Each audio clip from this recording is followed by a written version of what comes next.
बच्चों का हाल देखिए क्या हो गया। उस बच्ची ने 4 क्वेश्चन करे एनटीटीए में, उसने डाला कि साहब मैंने ये अटेम्प्ट किए थे और ये मेरे सही हैं, मेरे सही हैं। उसने आकर मेरा 2 बार डाल चुकी, लेकिन एनटीटीए से कोई जवाब नहीं है।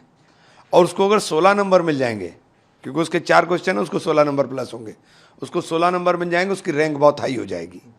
अब उसे कॉलेज नहीं मिलेगा, गरीब बच्ची है। तो ये पोजीशन है कि मैंने उससे लिखवा कर इसीलिए लिया, ये पूरा देकर गई है वो बच्ची मुझे भी।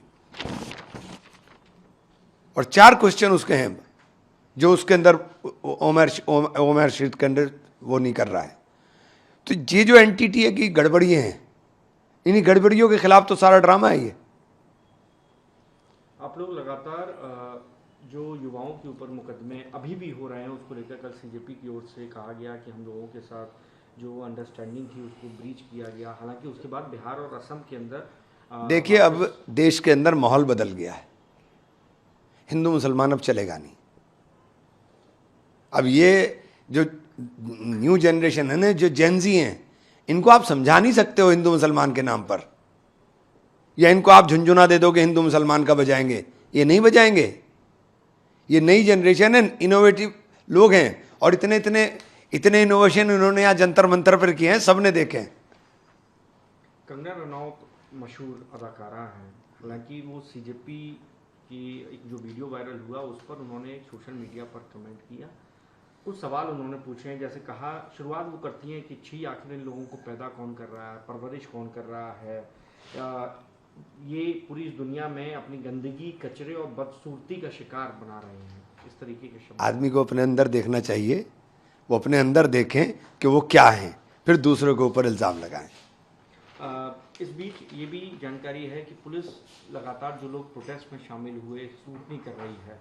करीबन 980 के अराउंड ऐसे लोग वहाँ मिले हैं जिनके ऊपर मर्डर, रेप के मामले हैं। आप कैसे देखते हैं लगातार, क्योंकि पुलिस, आपको लगता है कि ये बदनाम करना चाहते हैं, पूरे मूवमेंट को बदनाम करना चाहते हैं, देश के युवाओं को, ये इसके अलावा कुछ भी नहीं है। और अब ये शुरू हुआ है। ये एनटीटीए की एक छोटी सी चीज़ दिखाई मैंने आपको, गरीब बच्ची अभी गई है मेरे पास से, मैंने कहा बेटा लिख के दे दो मुझे, देखता हूँ क्या कर सकते हैं। AK-47 का मुद्दा कल आपने पार्लियामेंट में उठाया, पूरी कांग्रेस पार्टी उठाती रही। आप सिवान के डीएम कह रहे हैं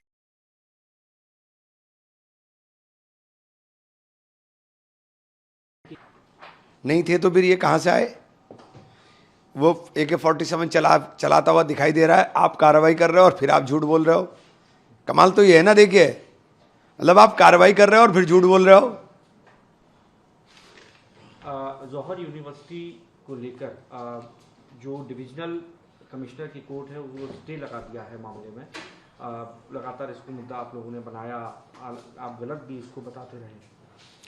देखिए, अगर इन्होंने ये कुछ भी करने की अब कोशिशें की तो ये न्यू जनरेशन जवाब देगी। वहाँ भी बच्चे इकट्ठे हो गए थे, आप चलाइए, पहुँच जाएंगे वहाँ रामपुर में, चलाइए फिर गोली।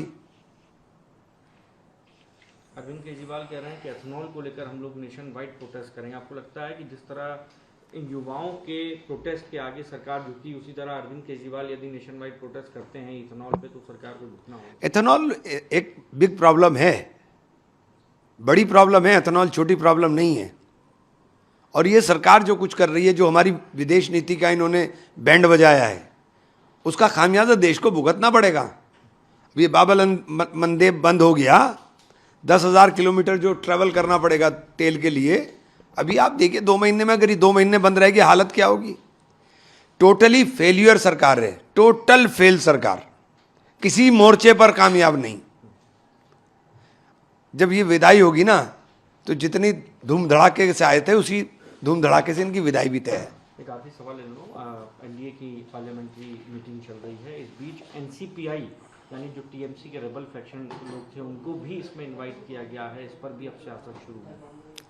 देखिए, वो तो गद्दारी कर गए हैं पार्टी के साथ, अब उन्हें इस सरकार के अंदर गद्दारी का रिवॉर्ड तो मिलेगा।